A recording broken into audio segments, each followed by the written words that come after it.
The first thing I heard when I came home was my sister screaming behind a locked door. By the time I called 911, I already knew I hadn't walked into a family. I'd walked into a trap. Hi, I'm Jayla, and this isn't the story I thought I'd ever be telling. The night I decided to return home, I didn't text, didn't call, didn't give anyone the courtesy of a warning. It was one of those impulses that builds quietly for weeks until it can't be ignored. The unanswered calls, the messages left on read, the silence that weighed heavier every day, it all drove me to one simple conclusion. I had to see it for myself. The Uber let me off 2 blocks away. I told the driver no music, not even the soft hum of the radio. I needed silence, space for the storm already building inside my head. The air was sharp, carrying the crisp bite of late September. Leaves drifted down around me, crunching beneath my sneakers like brittle bones. It struck me, walking those familiar streets, how much had changed while still looking the same. The houses sat in neat rows, windows glowing with domestic warmth, but I felt none of it belonged to me anymore. It felt like I was trespassing in a place I once called mine. And then I saw it, my house. The porch light was on. That alone made me pause. Mom never left it on before dark, not unless she was waiting for someone. And she wasn't waiting for me. Through the window, I could make out silhouettes moving, laughter threading through the walls like a melody I wasn't invited to hear. I hesitated on the curb, clutching the strap of my backpack like it could ground me. My chest felt heavy, a mixture of dread and something dangerously close to hope. The key was still in my pocket. I hadn't used it in months. The edges felt worn against my skin, a reminder that no one had ever asked me to give it back, probably because no one imagined I'd come back. I slid it into the lock, turned slowly, and the click echoed louder than the traffic behind me. Stepping inside, I braced myself, but nothing could have prepared me for the way the house felt both familiar and foreign at once. The smell of garlic bread and cheese filled the air, warm and comforting, but it twisted in my stomach. This was no family celebration. This was theater, and I was the uninvited audience. The dining table came into view. 4 chairs, 4 people. Mom, her back turned, laughing softly. Tom, my stepdad, commanding the room with his too loud voice. Isolde, my younger sister, smiling faintly, her eyes low like they'd forgotten how to rise. And a man I didn't recognize, probably one of Tom's friends.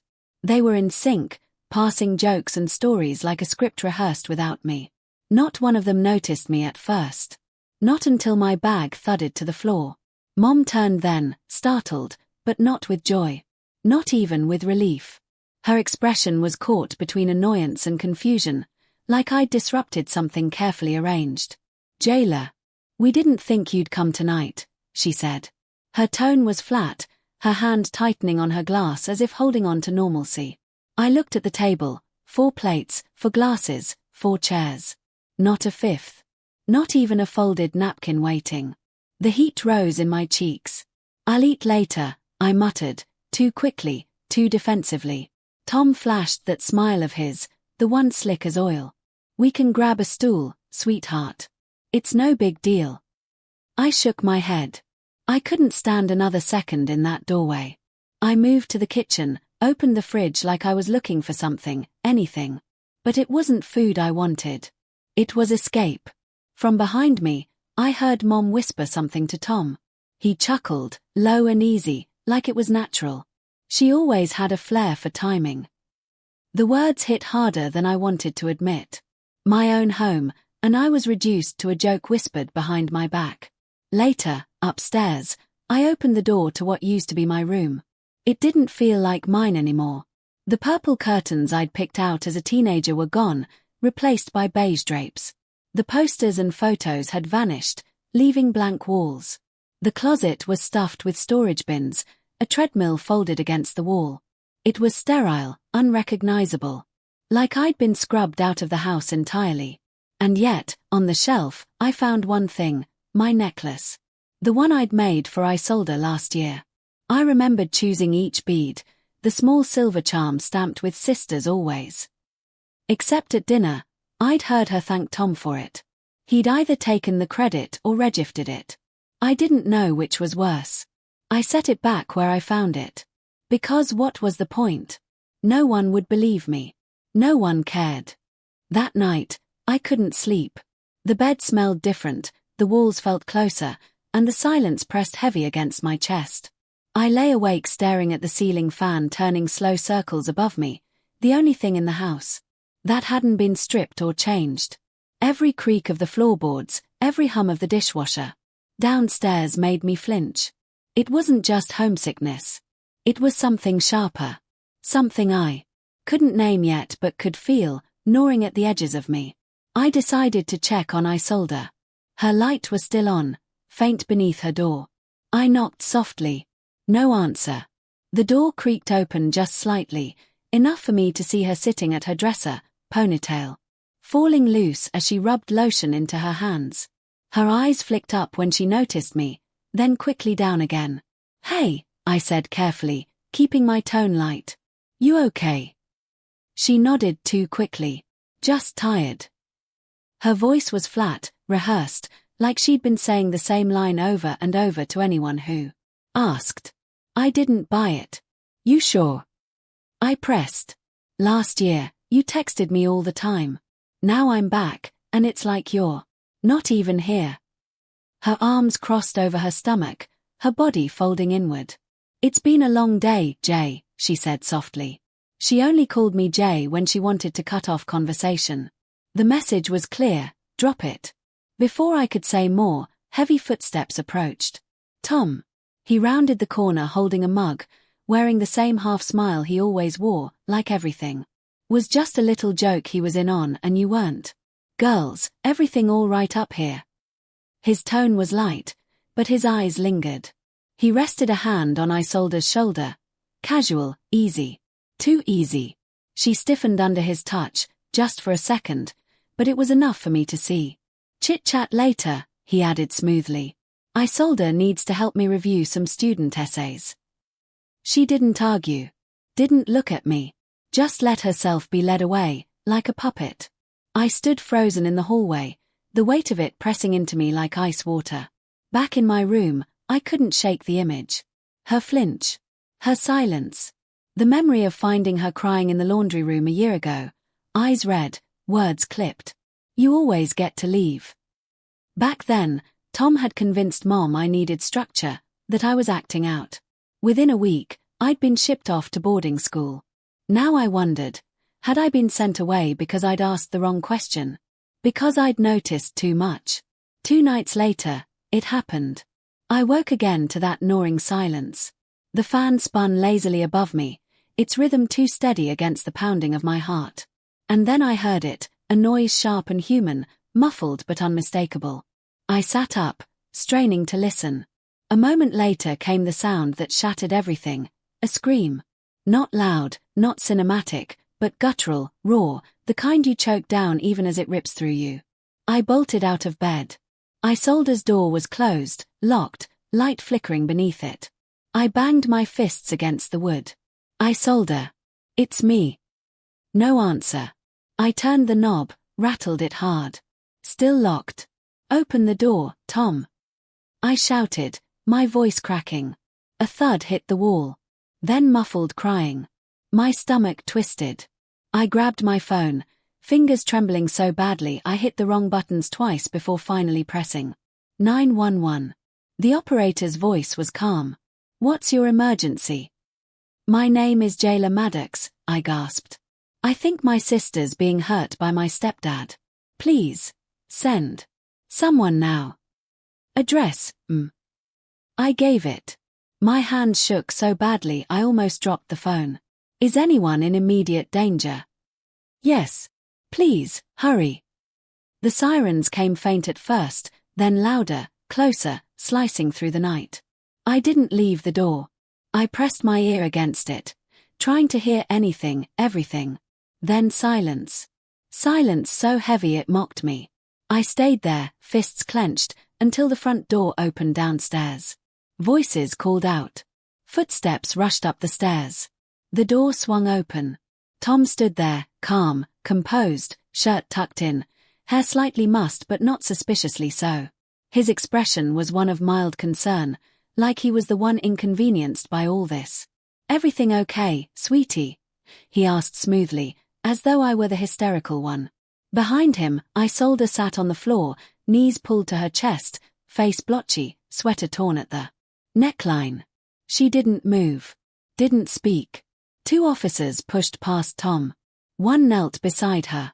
"Are you all right, honey?" Her lips moved, but her voice was barely a whisper. Tom, meanwhile, played his role perfectly, calm, cooperative, polite. "There's been a misunderstanding," he explained. "She slipped. I told her to rest while I got ice." It didn't match what I'd seen. Didn't match what I'd heard. But he was convincing, too convincing. And Mom, who'd appeared at the top of the stairs, didn't look at me.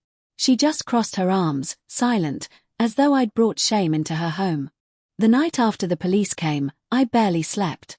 Every time I closed my eyes, I heard that muffled scream replaying in my head, saw the torn sweater. The blank look in my sister's eyes. I lay in bed until dawn, staring at the ceiling fan, my stomach in knots. When the sun rose, nothing had changed. Mom cooked breakfast like it was any other morning. She flipped pancakes, humming softly, as though police hadn't stormed our house hours earlier. When I asked where Tom was, she said he'd gone to the station voluntarily to give a statement. Her voice was sharp, her spatula snapping down on the pan like punctuation. "You embarrassed us," she hissed, not looking at me. I gaped at her. Embarrassed us. She was on the floor crying. "She slipped," Mom snapped back, eyes cold. "No," I said, my voice rising. "That's what he told her to say. And you're eating it up." She turned away, lips pressed into a hard line. "You're destroying this family." I shook my head. He already did that. I just named it out loud. For the rest of the day, the house sat heavy with silence. Isolde didn't leave her room. Mom clattered dishes in the kitchen. And I sat with my phone in hand, opening and closing a message draft to my best friend Marcy. "What if you come home and realize it's not your home anymore?" I typed, then deleted, then typed again. I didn't send it. That evening, I decided to check on Isolde. I tapped lightly on her door. No answer. The silence on the other side was too thick, too final. I hesitated, then noticed something. The corner of a notebook sticking out from under her mattress. I froze. I knew it was wrong to take it, but something in me couldn't let it go. I pulled it free. It was small, battered, the cover chewed at one edge. The first few pages had been torn out. The rest were frantic scrawls, words overlapping, some smeared as if tears had bled the ink. One entry stopped me cold. "Night. Locked. Couldn't breathe. He said not to tell. Told me to pretend." My hands trembled. I pressed the notebook to my chest, then carried it back to my room, placing it next to the necklace I'd made for her. An altar of sorts, the only evidence of truth I could hold. The next morning, I brought the notebook to Officer Quinn at the station. Her expression stayed calm as she flipped through the pages, but I noticed her knuckles tightening. Around the spine. "You did the right thing," she said. "We'll log this as evidence." I swallowed. "What now?" She sighed. "We also recovered the hallway camera Tom claimed was for security. It had been wiped. Not a malfunction. Intentional. It makes things harder, but not impossible. Build a case piece by piece." I left the station feeling both lighter and heavier, clutching my coat around me like armor. At school, things weren't easier. The whispers started. Some kids glanced at me in the halls, quick enough to deny but long enough for me to know they knew. A counselor pulled me aside, her voice soft but condescending. "Jayla, are you sure you're not projecting grief? Trauma can cloud perception." I clenched my jaw. I didn't hallucinate the police at my house. I didn't imagine her crying. The counselor tried again. "Maybe you misinterpreted what you saw." I stood, my hands shaking. "No. What I saw was real." I walked out before she could say more. That night, I opened my laptop and recorded a video. No face, no name. Just my voice. I'm not here to prove anything. I'm here because silence protects the wrong people. Abuse doesn't. Always scream. Sometimes it hides in quiet flinches, in rehearsed excuses, in the way girls learn. Not to cause a scene. If no one listens, will you still speak? I uploaded it anonymously.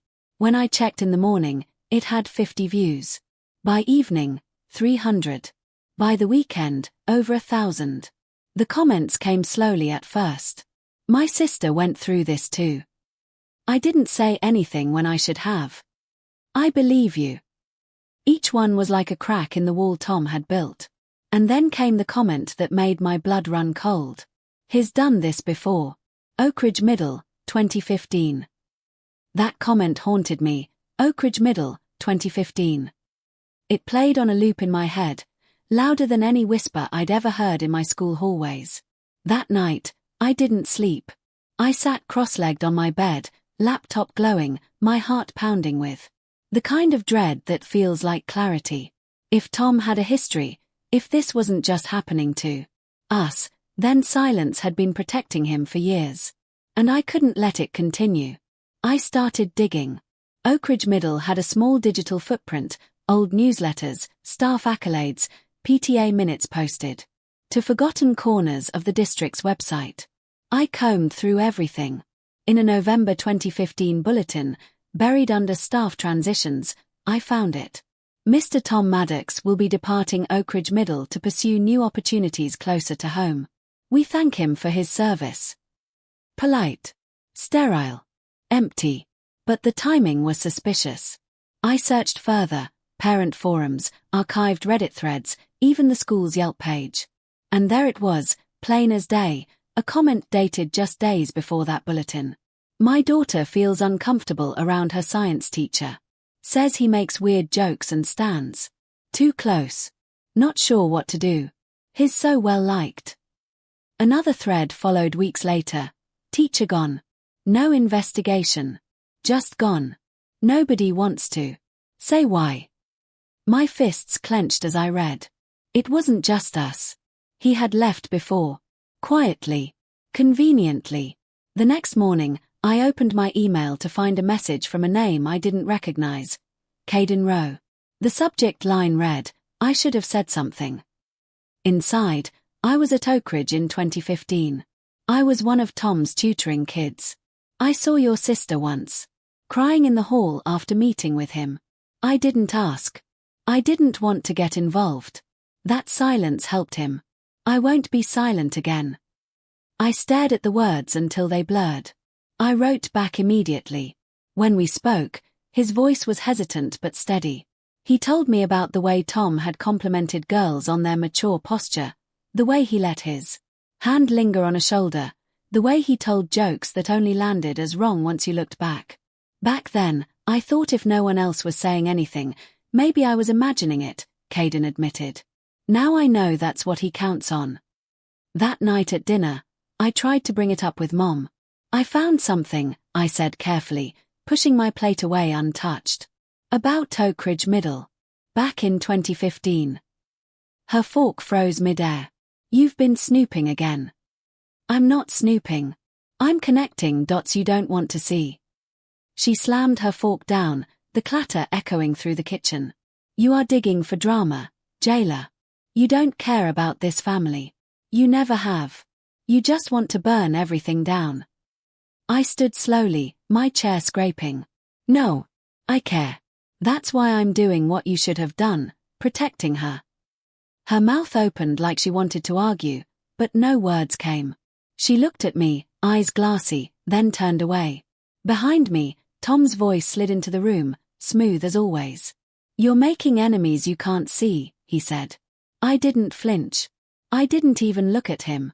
Good, I shot back. Let them come into the light. He didn't answer. He didn't need to. The warning was already in the air, thick and heavy. The following week, I requested to speak at a school board meeting.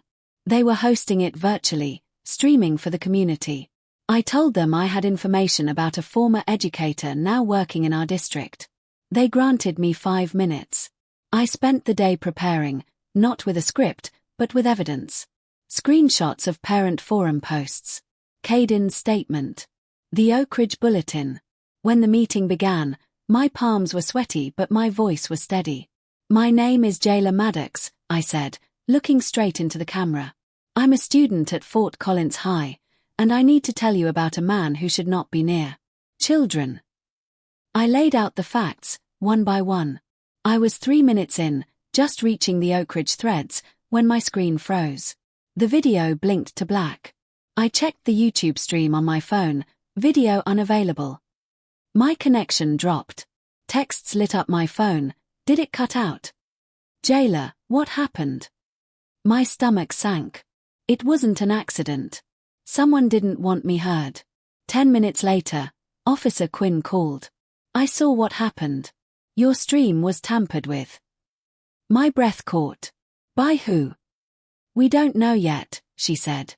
"But we may have something else. Do you remember the smart speaker in your living room?" Yeah. "It uploads backups. We found audio." I froze. "Audio?"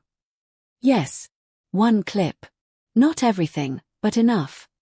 Her voice was calm, but I felt my knees weaken. "Enough." For the first time, it felt like maybe we had a crack wide enough to let the truth through.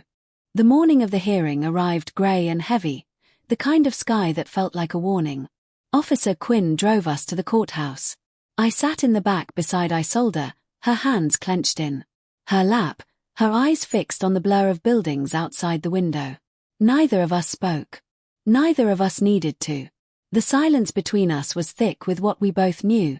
Today, everything would change. Inside, the courthouse smelled of coffee and dust. The walls hummed with hushed voices. The shuffle of papers, the gravity of 100 stories unfolding in different rooms. We were led to a waiting chamber, told to sit until it was our turn. I kept glancing at Isolde, wishing I could take her fear away. But she didn't look back at me. She just sat small and tense, like a shadow trying not to exist.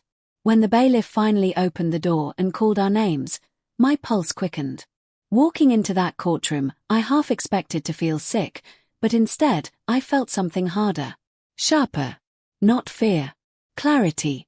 Tom sat at the defense table in a pale grey suit, calm as ever.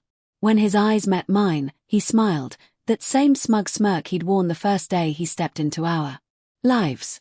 The same one he wore when the police came, when Mom chose him over us, when he thought silence would protect him forever. But this time, I didn't look away. The prosecutor stood and introduced the evidence.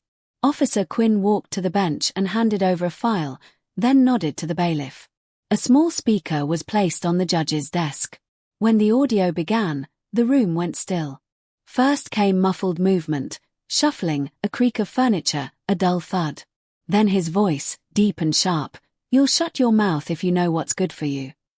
A pause. Then her voice, small and broken, "Please stop." That was all. Just those two pieces of sound. But it was enough. The silence that followed was absolute. Even the judge leaned forward, face unreadable, eyes locked on Tom. Then it was Isolde's turn. She rose slowly, legs trembling, but her voice was steady enough to carry. "He told me no one would believe me," she said softly. She glanced at Tom, then at Mom, who sat 2 rows back, pale and frozen. "He said I was imagining things. That it was my fault when he came into my room. That if I spoke, I'd be the one tearing the family apart. But Jayla believed me. She was the only one who did. And that saved my life." For the first time since she was a child, she looked straight at me. Her eyes were raw, but behind the pain was something stronger, trust. Then Mom stood. Her hands shook as she spoke. "I chose comfort over truth," she admitted. "I didn't want to believe my home could be poisoned from the inside. So I turned away. And because of that, my daughter suffered. I was wrong." Her voice cracked. Without prompting, she walked to the clerk and handed over a document. I didn't have to read it to know what it was. Divorce papers. The judge nodded once, then turned back to Tom. His words were steady, final. "Thomas Maddox, you are hereby sentenced to 35 years in prison. You will not be eligible for parole for 20. The bailiff stepped forward, cuffing Tom's wrists. He didn't resist. He didn't plead. He just smirked again, that same dead-eyed smile, as if even this was some game he thought he could still win. As he passed us on his way out, he looked at me one last time. No words. Just the smirk. But this time, it didn't land. Because the truth had been spoken out loud, and no smirk could erase it. Outside the courthouse, reporters swarmed. Cameras flashed, microphones shoved in our faces. But before they could speak, Isolde stepped forward. "My name is Isolde Maddox," she said clearly, her voice carrying across the steps. "But from today forward, I choose my father's name, Isolde Hart. And this," she reached for my hand and gripped it tightly, "this is the only family I trust." We walked down the courthouse steps together, shoulder to shoulder, leaving the cameras behind. That night, the house felt hollow, emptied of his presence but not yet free of his shadow. Mom quietly packed boxes of his things, plaques, trophies, framed awards, even the wedding photo. She hesitated only a moment before sealing the box shut with tape. "I should have known," she said softly. "Part of me did. But knowing and admitting aren't the same." I let her speak. "I didn't argue." She added, "I'll spend the rest of my life trying to fix what I broke." I told her, "You don't have to fix it alone." And for the first time in years, she nodded. A month after the verdict, we weren't living in the same house anymore. That chapter had closed the day Mom sealed Tom's things into cardboard boxes and taped them shut. Now we were crammed into a second-floor apartment above an old dental office. The blinds didn't close all the way, the heater clunked like an old engine, and the kitchen tiles were chipped in more places than they weren't. But it was ours. And for the first time in what felt like years, the silence inside our walls wasn't something to fear. It was just silence, plain and unthreatening. Mom moved slower now. She wasn't pacing, wasn't humming nervously while cleaning, wasn't chasing a calm she could never catch. She brewed coffee in mismatched mugs, sometimes even humming to herself, but softly, almost gently. It was the kind of humming you don't notice unless you've lived through chaos and know what survival sounds like. For the first time, she looked like she wasn't running anymore. One night in December, she surprised us. "We should get a tree," she said suddenly, drying her hands on a dish towel. Isolde raised an eyebrow. "You hate trees." "I hated his trees," Mom clarified. "Those plastic ones with color-coded branches and blinking lights. That never matched. They looked like department store displays. I miss real ones. The smell, the mess. The lights that never untangle right." Her voice softened. "I miss when it felt real." We didn't buy a tree that night, but we lit a candle, played an old record, and drank hot chocolate. From mugs that didn't match. It wasn't festive. It wasn't perfect. But it was ours. And it was enough. Healing wasn't linear. Some mornings felt lighter, like progress. Others came jagged, like broken glass under bare feet. I still woke sometimes to the echo of her scream, the memory of fists against a locked door. But then there were nights when Isolde would sit beside me on the couch, our legs tucked under blankets, no words exchanged, and it felt like maybe we were both still here. Still surviving. Still more than surviving. I began leaving notes for her. Slipped under her door. Simple messages. "I believe you. I'm here. You're not alone." 4 days, nothing came back. Then one morning, I found a folded slip of paper under my door. 2 words in her handwriting, "Thank you." That was all. But it was enough to steady me. One evening, while scrolling through messages on my laptop, I found a new email. It was from Caden. The subject line was blank, but inside it read, "Jailer, I watched the press conference. I never said this before, but thank you. You didn't just help your sister, you helped me. I joined a survivor group. I've started talking to students. One kid asked me if people will ever stop blaming victims. I told him the truth, maybe not always. But someone has to speak anyway. You reminded me that it counts. It always counts." I didn't cry. I didn't need to. That message was the kind of breath you don't realize you've been holding until you finally let it out. A few days later, I walked into the Fort Collins Community Center. The winter clothing drive sign-up sheet was taped to the wall. I picked up a pen, wrote my name, and when the form asked for an emergency contact, I paused. Then, without hesitation, I wrote, "I sold a heart." And underneath, almost instinctively, I added, "Sibling of I sold a heart." 2 lines of ink on paper. But to me, it meant everything. We weren't healed. We weren't fixed. The past wasn't erased. But we weren't just surviving anymore, either. We were living. And for the first time in years, that felt like enough. Because sometimes the hardest truths are the ones buried in your own walls, hidden behind silence, masked by routine, and ignored by those meant to protect you.